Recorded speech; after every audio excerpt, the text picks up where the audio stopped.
All right. Okay, we're going to start the recording and get started on the on our forum.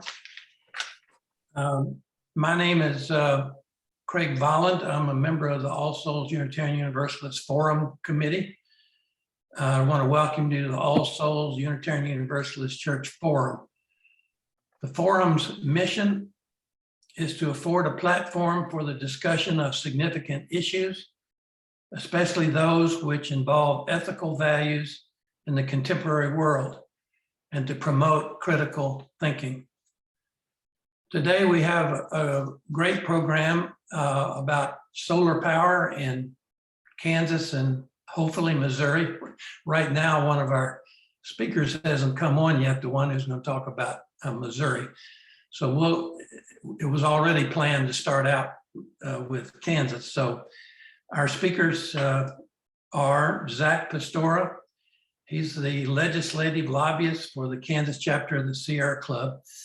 And then Ty Gorman is Kansas representative for the Sierra Club's Beyond Coal campaign, which is a national campaign that's been going on for 10 or 15 years to oppose coal plants. So why don't we go ahead and get started, Zack, and we'll hope that Billy comes, though our third speaker, if he comes on, is Billy Davies. He's Conservation Program Coordinator for the Missouri Sierra Club, and he hasn't come on yet, so hopefully he will. So Zack, go ahead. Well, thank you, Craig, and thank you, everyone, for the honor of joining you this morning. I wanted to appreciate the opportunity to talk about solar on a Sunday. And for this occasion, I'm sorry you're seeing me in my car this morning, but I did wear my Sunday's finest here for the occasion. And just really thankful to be with you. We're going to talk about how the sunflower state could easily be the sun power state and be a leader for solar, a solar leader among states across the country. And I will eventually probably turn my video off to just maintain sound quality. As I mentioned, I'm in a route traveling a little bit this morning, but I'm not sure my internet's all that much better at my home. I live out in the country, so this is a ongoing thing for me. But anyway, Kansas is for those that don't know, and I found this hard to believe when I first found out, but Kansas is ranked as a top 10 state for sunny days. We have as much solar in Kansas opportunity of the resource as Florida. We may not have the same beaches, but we have just as much sun that we can harness. And I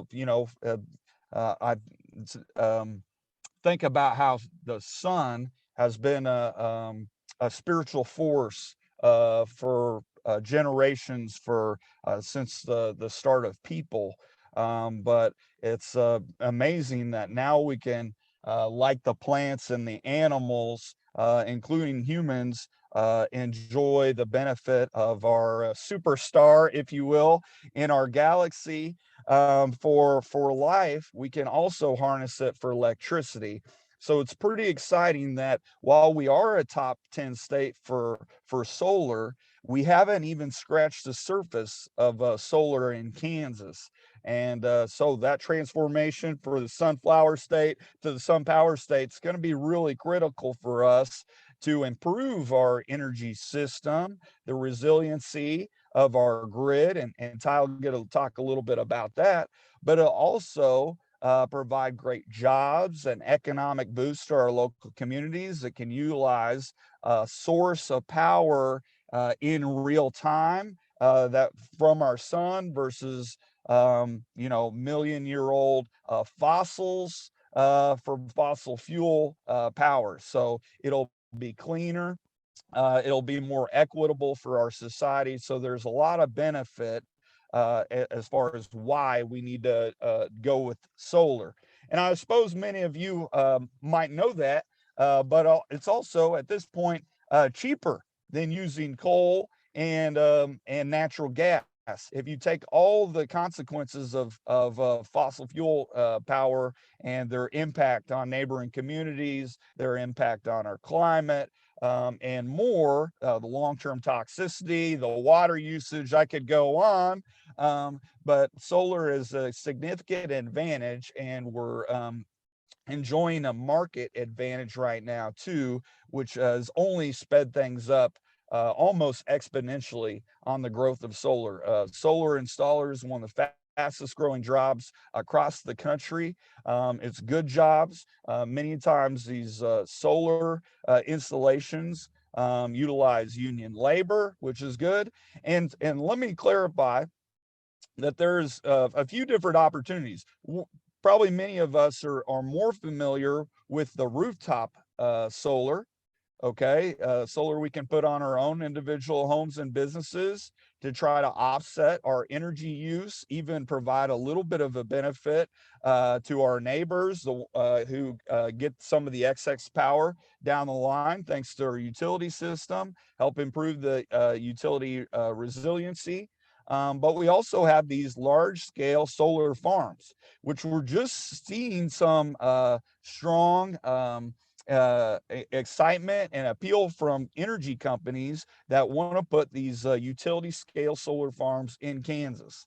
And for those that may be joining us from Johnson County, Johnson County has been having some discussions at both their planning commission level and recently their county commission about what would be good solar standards, solar friendly standards, is what we've been working on through Sierra Club and other allies about trying to make sure that these utility scale solar farms, which can be thousands of acres, generate as much power as a few farms, as much as one coal plant, which is really exciting.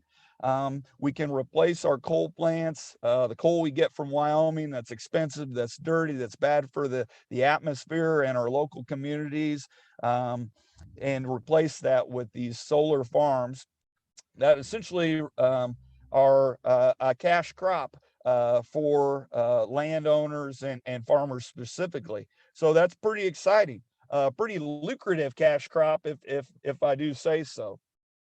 These are often 20 to 30-year projects for these solar farms. Like I said, they can be as big as a few thousand acres, but they can be as small as a few hundred acres too. But certainly the bigger they are, the more power we can get from them, the bigger the economic impact locally, the better the output as far as to the grid. As far as economy of scale, they've been going towards the larger ones. We do have some companies interested locally. NextEra, which is formerly Florida Power and Light, they've been interested and they've been a renewable energy investor in Kansas for wind farms, and so they're turning their attention to solar, and for good reason. You think about where we were 20 years ago when we first had our first wind project in Kansas. And now Kansas is one of the top states as far as a percentage of our power coming from wind. Okay, we could be doing the same thing, and it's happening right now in Kansas that we're just exploring ways that we can get these power to the solar farms created, to get these regulations established at the local level, and the investors to have some certainty and confidence that their investment is going to work for them, but also work for the communities that is going to host the solar. So that's a few things, and there's a lot of information and often some misinformation that we've encountered in some of these local discussions.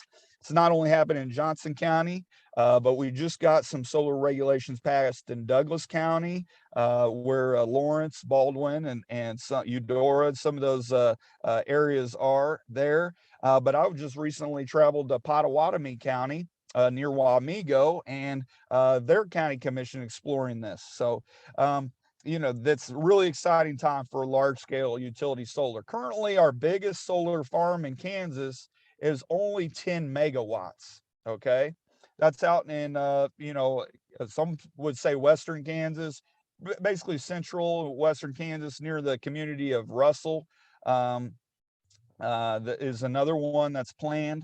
I'll say that when we're talking about these large scale utility farms, now 10 megawatts is nice, but we're talking in the neighborhood of 100 megawatts, 10 times bigger, or 150 megawatts per project. That would take, up to 2,000 some acres or more. So, they say, well, what about cloudy days?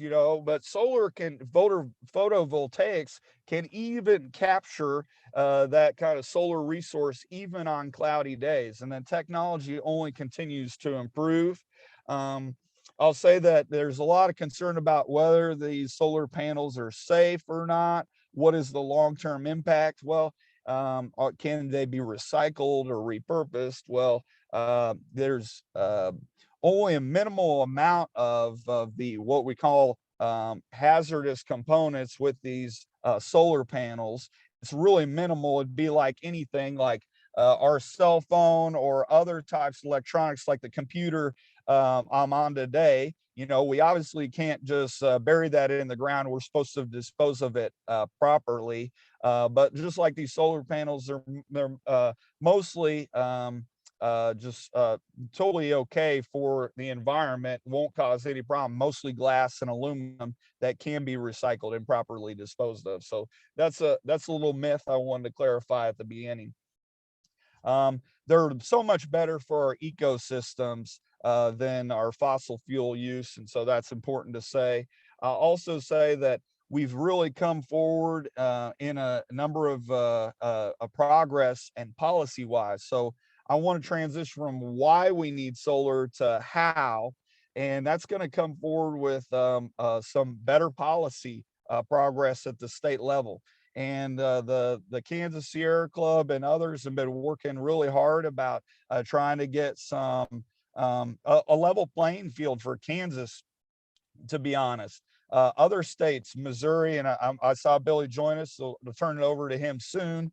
Um, is much better policy wise. Even Nebraska and Oklahoma, we have Kansas companies that are looking to other states because of net metering policy, basically the policy that says how much are we gonna, as a utility, gonna reward those producing solar excess energy that they get to utilize. And Kansas, the utilities have shortchanged really the value of solar in recent time, to the point that the Sierra Club took it to the Kansas Supreme Court, saying that they were putting these charges on solar users.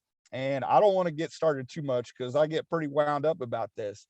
Penalties on people that were investing their own money to generating their own power on the rooftops, doing a fine thing for their community, for the planet, and oh yes, giving cheaper, cleaner power to the utility. And yet they were being charged these demand charges, several dollars a month for a long time, until we took it to the Supreme Court and said these are discriminatory charges. And then even after that, they were reluctant to take away their policy after months of the ruling. We took that to the Regulatory Commission, said, hey, we have a Supreme Court ruling. We need a new regulatory policy for solar that recognizes the benefit. And so after months of hard work on all that, we finally got those demand charges. George, who's on the call today, could tell you a little bit more about some of that. But anyway, we do need more work on net metering policy, on some good comparable standards for solar regulations, for a long-term conditional use permit for large amounts of acreage, because it takes time to accumulate rooftops. When we can get a large-scale solar farm, it not only benefits the landowner community, but our energy transition to climate-friendly technologies as well. So I could go on and on. I'm going to save a little bit of what I want to talk about for later, maybe in the question and answer, but I certainly want to get to my other colleagues' discussion right now. So is that okay? Yes, I'm going thanks. to turn it over to Billy if Billy is ready for that. Absolutely. And thank you so much, Zach, and all. Sorry for my tech issues early today, getting slow getting on the call, but thank you all so much for having me.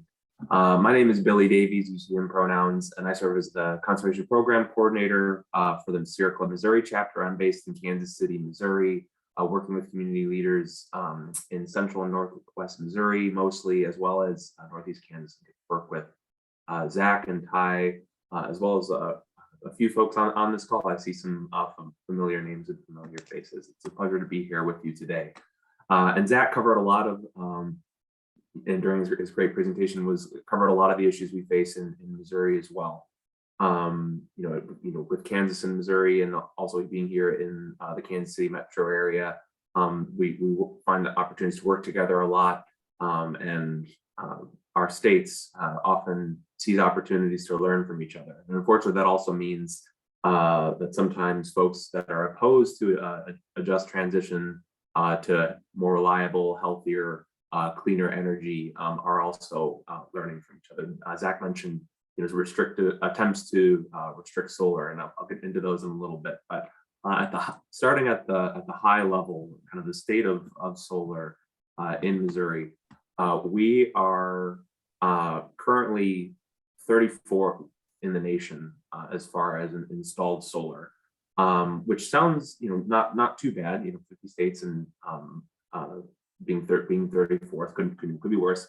But at the same time, it's important to know we're about tied for 14th as far as being a state that is suitable for solar. And so things aren't matching up. There's so much opportunity to move forward. And we still, with worse, get over 70% of our electricity statewide from coal. And despite all of the understanding in our communities, the pleading from the world's foremost scientists and experts to take action to mitigate greenhouse gas emissions and to ratchet down fossil fuels and transition to healthier energy sources, this is still where we're at. And unfortunately, a lot of it does come from misinformation that is furthered by folks who have money to lose. That they have a financial interest in keeping us on fossil fuels. Zach talked about restrictive regulations.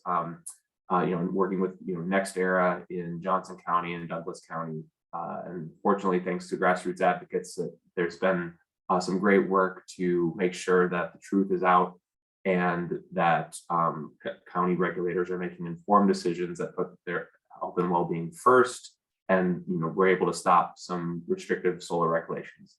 Some restrictive solar regulations have actually already passed in Missouri, including in Boone County. There's been some regulations passed that make it really difficult to build large-scale solar facilities, as well as large-scale wind. Although there is still effort to challenge the solar regulations, but those are moving forward pretty quickly in a number of counties in Missouri, and that's in Boone County. That's also in that's where near Columbia, where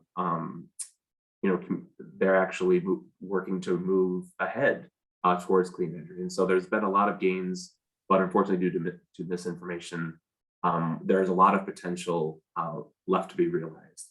In addition, where cities have made gains, we've seen efforts to essentially put obstacles in the way of a transition to more solar and more wind. You all might be familiar with legislation passed in 2021 in Missouri, as well as a number of other states, over a dozen other states, essentially banning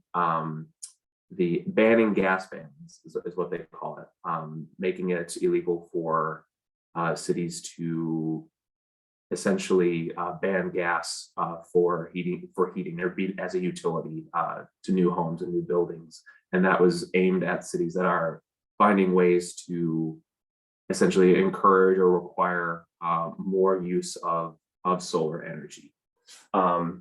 And we've seen at the state level with working with our utilities, thinking Ameren, Evergy Inc. here in the KC area, Liberty, and the like. Unfortunately, a lot of the programs that they have where they say they're encouraging renewables or trying to support folks who want to go solar, there are a lot of financial barriers to doing so. They often come with a subscription service, which is a deterrent and really makes it nearly impossible for folks who are moderate to low income households to participate. So again, like that contributes to contributing to energy burden, and also this kind of perception that going solar is only supposed to be for affluent people, and that's just not the case. This is something that is meant to be for all, and fortunately there are things we can do about it, and there are efforts underway to make to further energy democracy in Missouri, make solar and wind and clean energy accessible for all. And so and I want to get into that just a little bit, partially because Zach did such a good job talking about some of the barriers. Right now, nearly 1 million people in Missouri live in a community that is dedicated to transitioning to renewable electricity.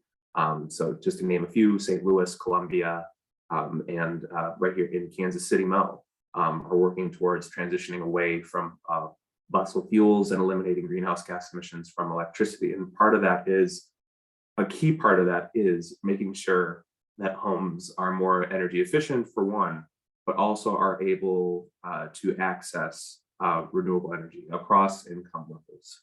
And they had to get creative, and part of that is because of the foot dragging from a lot of our utilities, who sometimes don't make it easy for folks to get solar, or because of areas where restrictive regulations are happening. So here in my community, Kansas City, Mo, they're working on a climate protection resilience plan, key part of which is democratizing solar energy. And so as part of that, they've launched a Solarize campaign, or they call it Share the Sun, which essentially is a way for cities and any local jurisdiction to get plugged in into essentially a bulk purchasing program, and thereby be kind of serving as a middleman for a limited time to attract financiers and solar installers to help drive down the price. By being a bulk purchaser of residential rooftop solar, they can make it more accessible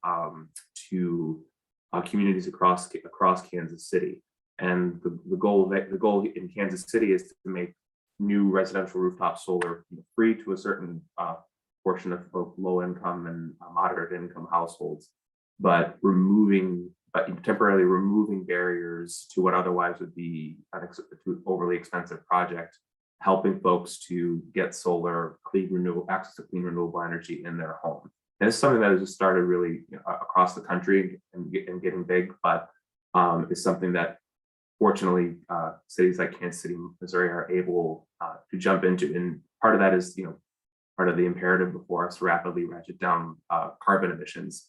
But while also doing that, is that in addition to just greening our electrons, we are lowering pollution, reducing environmental injustice by focusing on communities that have been historically overburdened by the climate crisis, and making sure that they are among the first to benefit. And this is something that other communities are starting to look at. Kansas City is one of the first in the state. St. Louis had a program for a bit, but they're looking to Kansas City's for some inspiration as well. And this is just one of the examples of community-led efforts to turn the tide against fossil fuels and really help us seize the moment. And there are a number of other entities that are interested in the work that communities are leading, including the Missouri Division of Energy and the Department of Natural Resources. This grassroots effort is already helping us turn the tide against fossil fuels and making and by demanding solar for all. At some point our leaders have to listen, even if they're dragging their feet. And so I'll stop there. I want to make time for questions, but Zach did such a great job during his portion, able to cover a lot of mine quicker than I thought. So I'll pass it over to Ty to close this out. Thank you very much, Billy.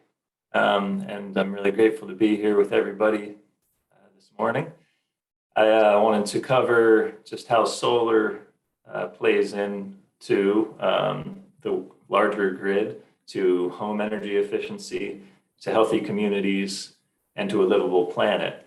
I don't want to run out of time, so I thought I'd start with just how much is going on that you can plug into, and how important you're joining in with us on these issues is. Putting solar panels on your home is amazing. I'll be talking about energy efficiency. Making your home more efficient is a very great and useful thing to do. But I think when anybody tells me what the thing they should do the most is, what has the most impact, I say joining in with collective action to change how these systems work that are kind of making these clean and affordable energy systems come into the market slower than they should be. And so I'll start with the livable planet. I'll start big and get smaller to our homes.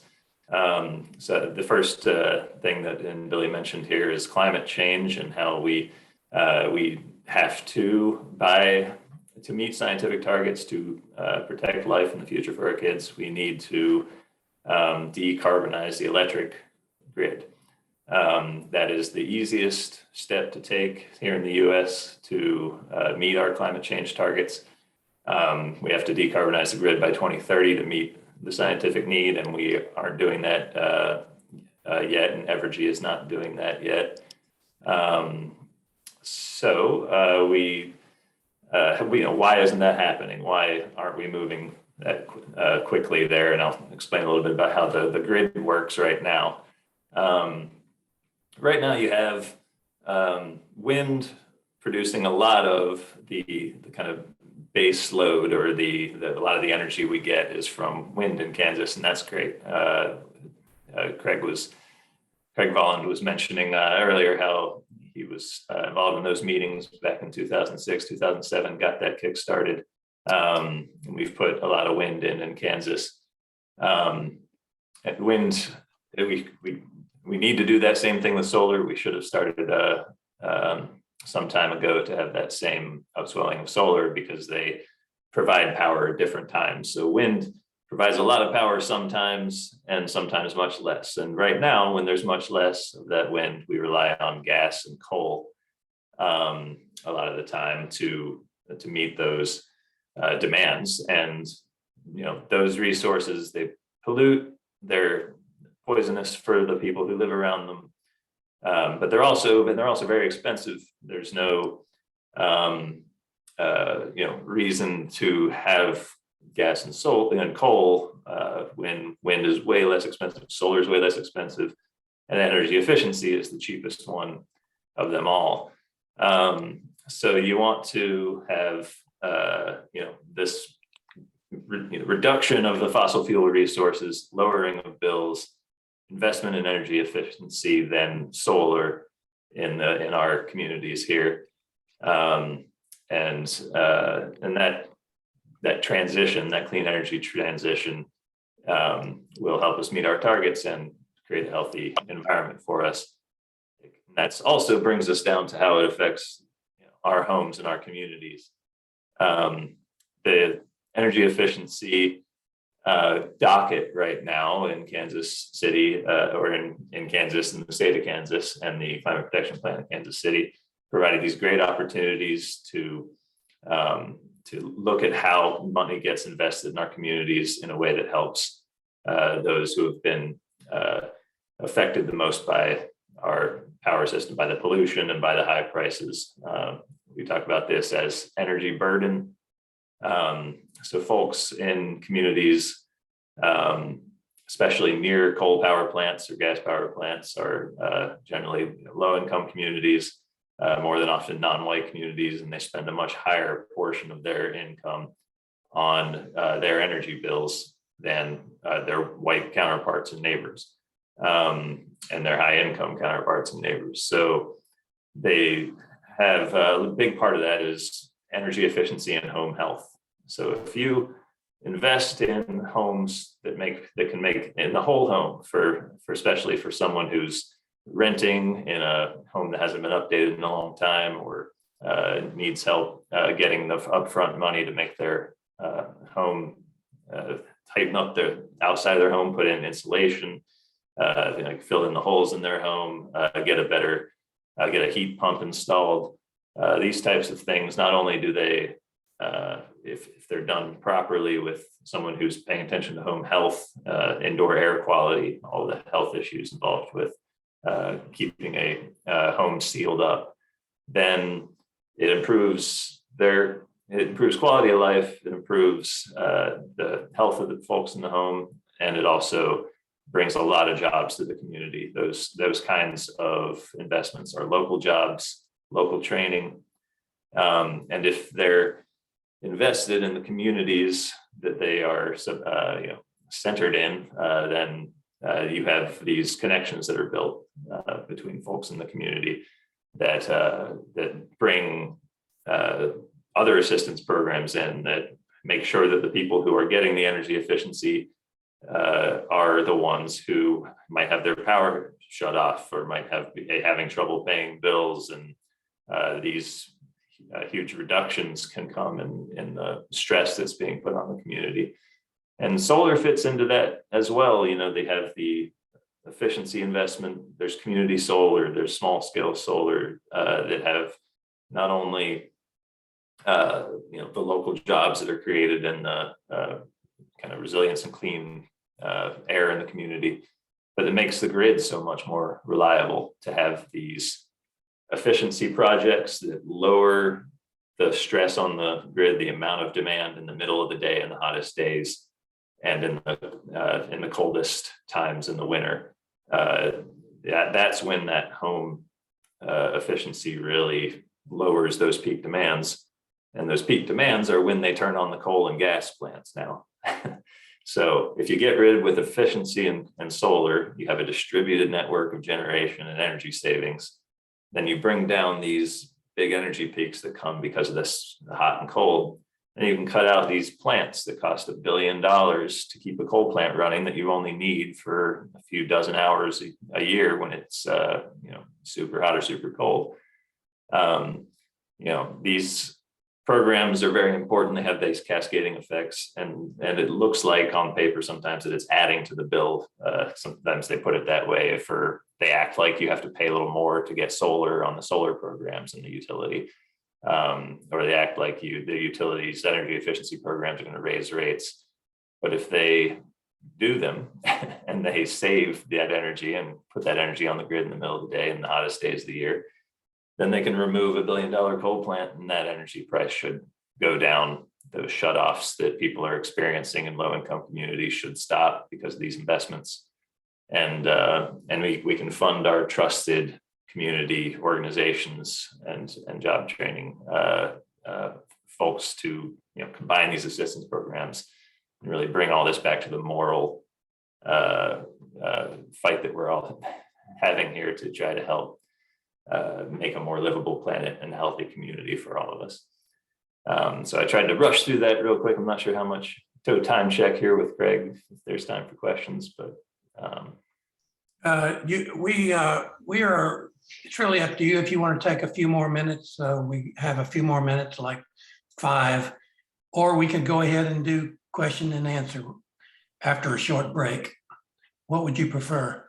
Sure, I'll just thanks for the time check, Craig. Wasn't sure on that schedule. I'll just come back to the calls for action here and say, if you're on the Missouri side, please contact us. Please get in touch with Billy. We have that contact information, and there's a lot going on there in the Kansas City, Missouri side with solar and efficiency and all the climate protection needs we have in our community, justice in that part of the city there, or in that part of Missouri. And on the Kansas side, please contact Zack or myself. We are working in Johnson County still to make sure that the solar rules that they bring back to the commission are where they need to be. There was a lot of misinformation, as they talked about, and we corrected a lot of that by having all the good folks we could show up and tell the commissioners what we needed. And they did, and the commissioners listened. So, this showing up to your local government and then showing up to our utility regulator, the Kansas Corporation Commission, which nobody really knows about, the KCC. But they can tell Evergy what to do, and they want to listen. They want to hear what you have to tell them. And so there'll be a big hearing on energy efficiency and on the integrated resource plan, which is the next 20 years of the utility, includes solar, includes efficiency, and they really need to hear from folks in Kansas and in Evergy territory about what we need, and we'll be reaching out over the next couple of months to get folks to that hearing and to present comments. But in the meantime, just reach out to us one-on-one. I'd love to jump on a call with anybody that's watching here today or listening Okay, later. could you enter your contact information in the chat? Sure will. And Billy also, I think Zach's in his car. I don't know, it might be harder for him to do that, but I think if they contact you, you could refer him to Zach if needed. Absolutely. Thanks, Craig. And for listeners, just all our contact information is on the Kansas Sierra Club website, and Well, that's true too. I'll put it in the chat and Craig can get up there. Thank you. And Okay. look forward to questions. Let's go ahead. Let's take a quick break here. And for those who are on this Zoom, and you can support the forum's efforts by going into there's an address there where you can send a donation into the church, or is also there a link to do that electronically. And we appreciate that because it does cost to put this on. So then I'm going to explain how to line up for questions. If you go to reactions down at the bottom of your screen, there's a place to raise your hand. If you'll just click on the raise your hand, and I'll call on you in the order that you do that. So I think, and we, at this point, we really would prefer not to have comments, but limit it to questions. But I think all of our speakers are going to stay behind for a few minutes afterwards, where you can comment and provide input to them. So I'm going to go now to find questions. Okay, we have a question from Richard Thompson. Billy, has there been any discussion of using or trying to get a statewide initiative on the ballot to increase some funding for solar panels and remove some of the barriers that were discussed? Thank you, Richard. And the answer is yes, there has been discussion. And real quick before I forget, another way, if folks want to get involved and try to set up a conversation to talk about us, I added a link to it. It's just a survey, it's a volunteer interest survey. You can share all the issues you want. Again, direct contact. Feel free to reach out to any one of us, and make sure to stay plugged in with Renee and Craig on this forum. Great opportunity to learn what's going on and get plugged in. But yes, there have been conversations about initiative petitions and ballot initiatives. The kind of the drawback on that is, as you've seen, while they're incredible efforts, they can be quite expensive, and it's a lot to organize. I think that right now, a lot of the effort has been pushed into, and successfully, working with local leaders such as yourselves on having more local jurisdictions, counties, towns, cities, even school districts, do what they can and get the support they need to get solar programs, energy efficiency, or other opportunities to take action on climate, and take action to protect the environment and public health. And as we do that, that helps add up momentum for statewide action. And I think that the idea of a statewide initiative petition does continue to be something we reevaluate. But this local action does also spur action at the state level by out by policymakers. It is something that folks pay attention to. You know what, like I said, I talked about the nearly 1 million Missourians living in a community moving towards renewable electricity.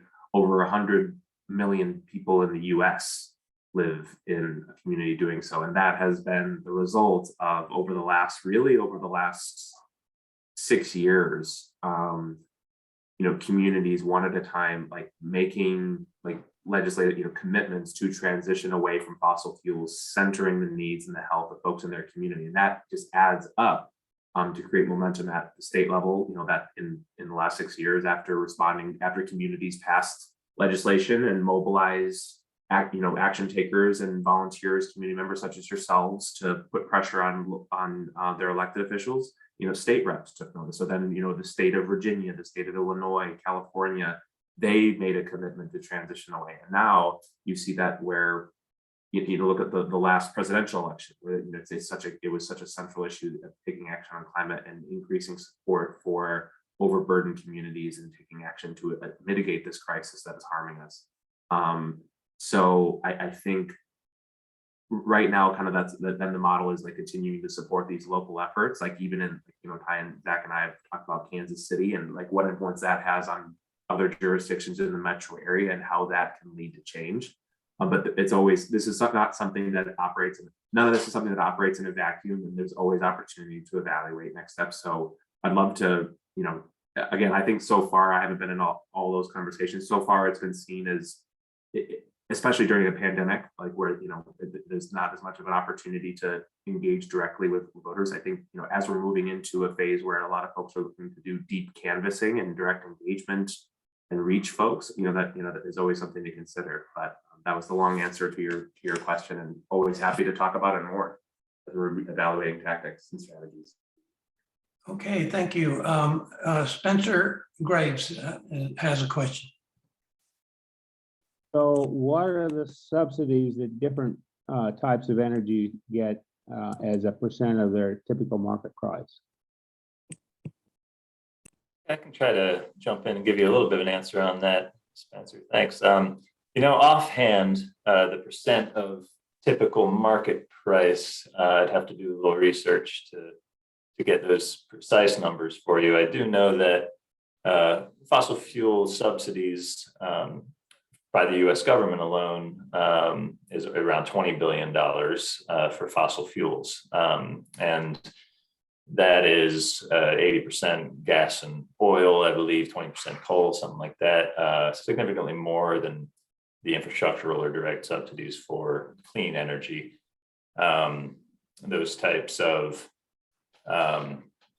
clean energy subsidies that we see tend to be tax breaks, and those have been helpful in the past. But at this point in development, all that clean energy needs in order to succeed, overtake, and replace fossil fuels in the next 10 years, especially in the energy sector, is an even playing field. So, the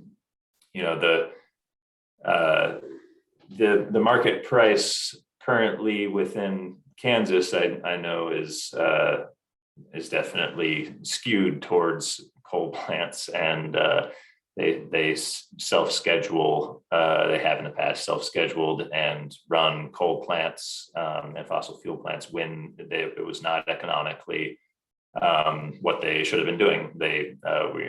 Customers spending more on expensive fuel that the utility and the folks who kind of decide what goes on the market in the Southwest Power Pool that runs auctions that are trying to keep prices down for customers. Those processes have been instead subsidized and skewed towards fossil fuel. So I think I guess maybe clarify for me if I haven't answered your question there with that. I'm happy to get into more details maybe about the renewable energy side. I'll just add on to what Ty was saying. My understanding is that coal, the levelized cost of coal's $40 or some a megawatt hour, and it seems to increase all the time. Whereas solar is like $30 a megawatt hour on average, or less. I got that right, Ty? So there's just as far as the pricing day to day, what the utility is planning for, there's your price difference right there, let alone to all the solar that's being distributed on behalf of individuals, homes, and businesses investment that they're making, that they just pay pennies on the dollar for that excess power that they charge more to their neighboring customers. So there's a little bit more on the specifics on the market stuff. Okay, I have a question. This is Craig, to Billy. I was intrigued when you mentioned that there seems to be some discussions or programs in Kansas City, Missouri about getting solar to low-income people. Could you explain that in a little more detail on where that stands? Because that's a pretty interesting, very interesting effort. Sure, I'd be happy to. And and like I said, none of this operates in a vacuum. I think a lot of this was inspired actually by some other communities that were looking into bulk purchasing programs to fund retrofits to support energy efficiency in homes. I think even a few on the East Coast and a few spread throughout the U.S. But again, like as Ty mentioned, like the cheapest source of energy is the one that we don't use.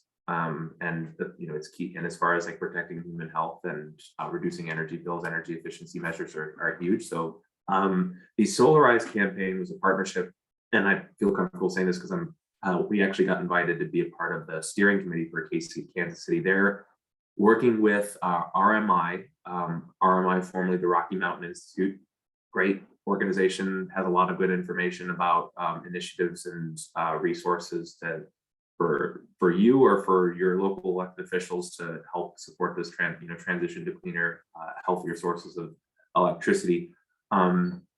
Partnering with RMI, who's led these sort of cohorts in the past, as well as 9 other jurisdictions across the U.S., Oklahoma City, I think Columbus, Ohio, a few in East Coast, West Coast, coming together just to participate in this model of trying to just increase the amount of residential rooftop solar. And again, so you kind of got to tie in that kind of got into like residential rooftop solar. We talk about energy democracy and like where individuals, households can have kind of this freedom to have their own energy. So this is distinguishable from community solar or utility owned energy. It's just the goal ultimately is to increase the amount of rooftop, but also increasing the amount of support for residents. Where it stands right now is that it's actually going to be launched here in just over 2 weeks. I think May 19th is the official launch day. I think I'm happy to share more information once that comes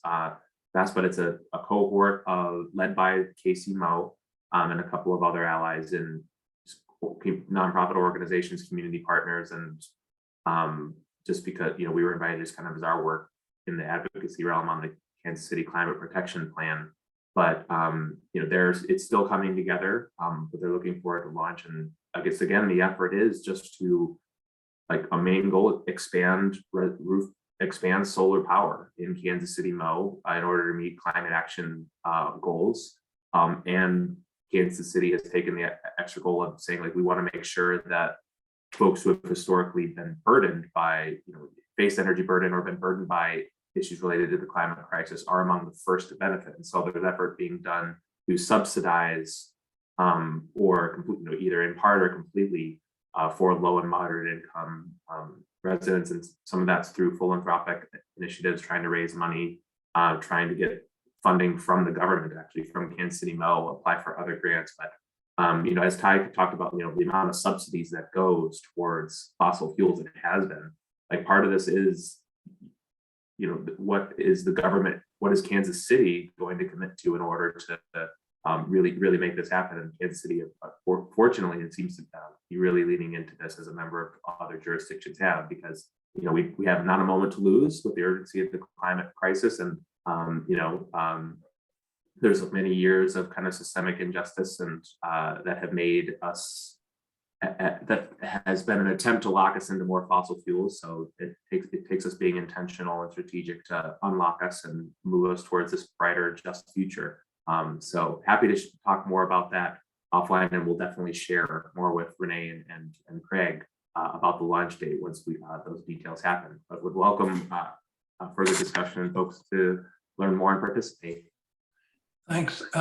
George Baggett. Yeah, I live in an area where, can you hear me? I didn't get my, I live in an area of old houses where, in fact, one of the solar panels that were put up had to be removed because they had to get a new roof. And do you see some of the new solar technologies involving roofing materials, do you guys, being anywhere near the future? Because I'm looking at replacing my roof. And would consider looking at that option.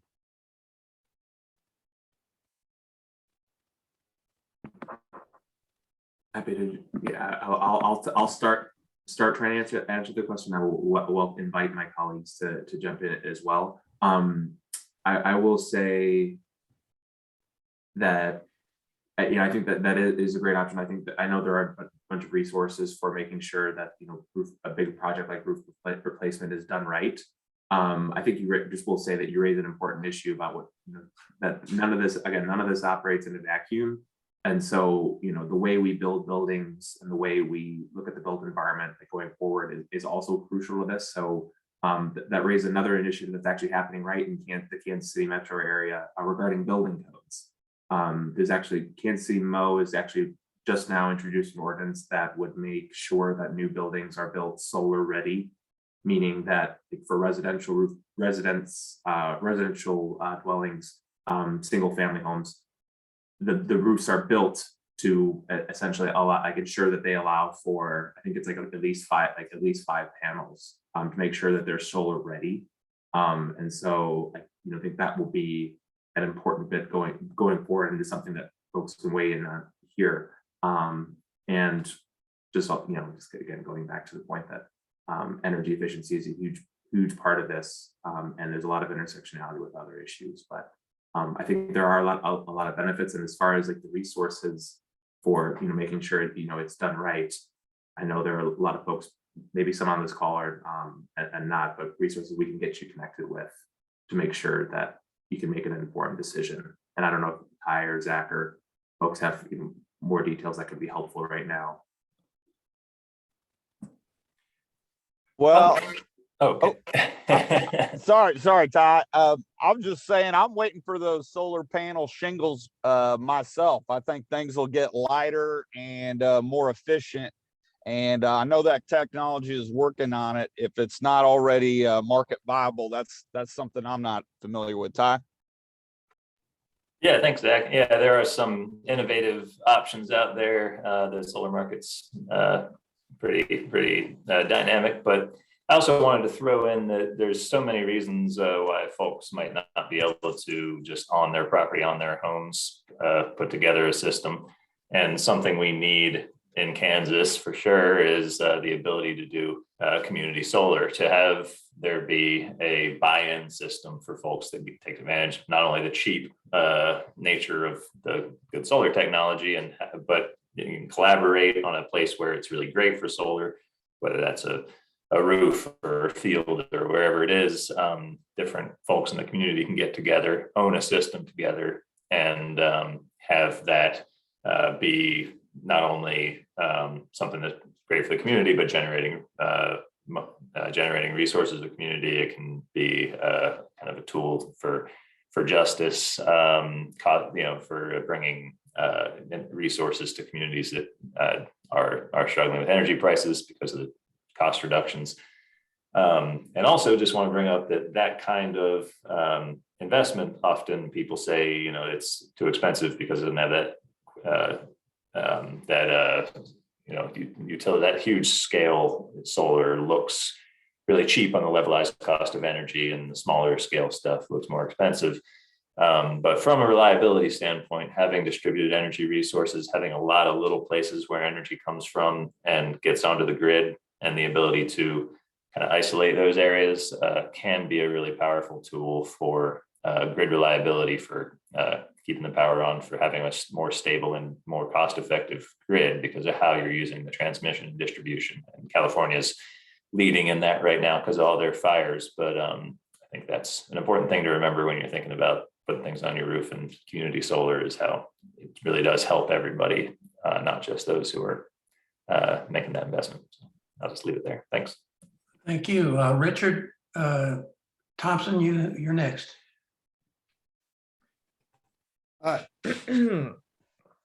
So what are some ways we can frame the discussion around renewable energy, like solar and wind, to appeal to people in, say, West Kansas, Wichita, the Boot Hill in Missouri? You know, it's people that are, you know, if you're like flower power, they're like, yeah.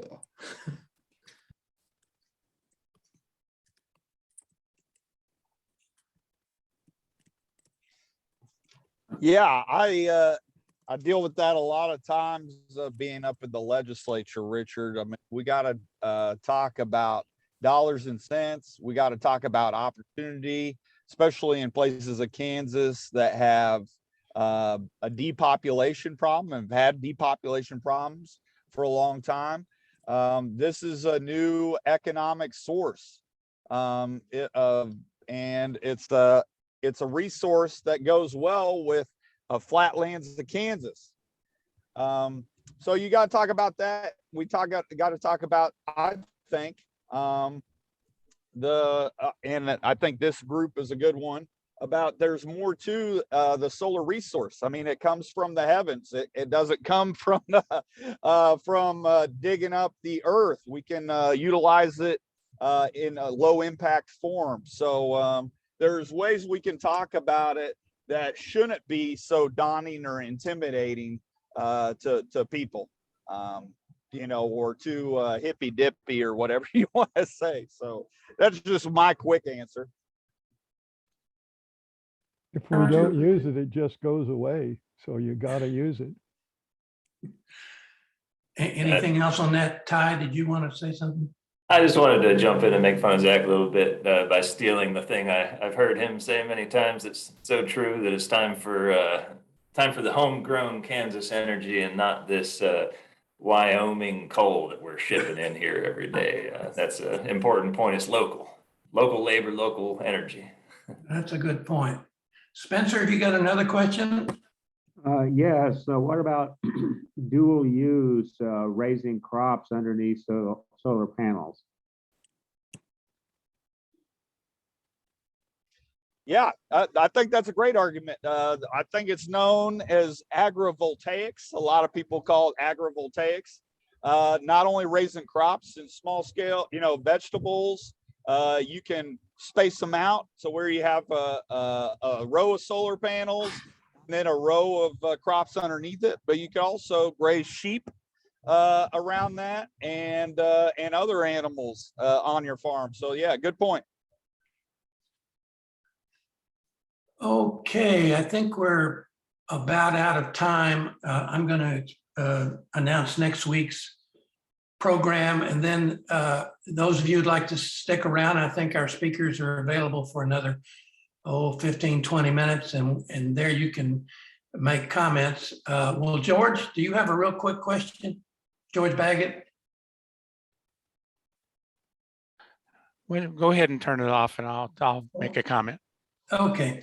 Well, next week, we're going to hear from Arletha Bland Manlove and Pamela Bland, who will describe the level of violence in Kansas City and how the system actually doesn't work very well and imposes pain on the families of the victims. So that sounds like a very interesting program. So we're going to sign off on the recording right now and then pick back up with comments and further discussion.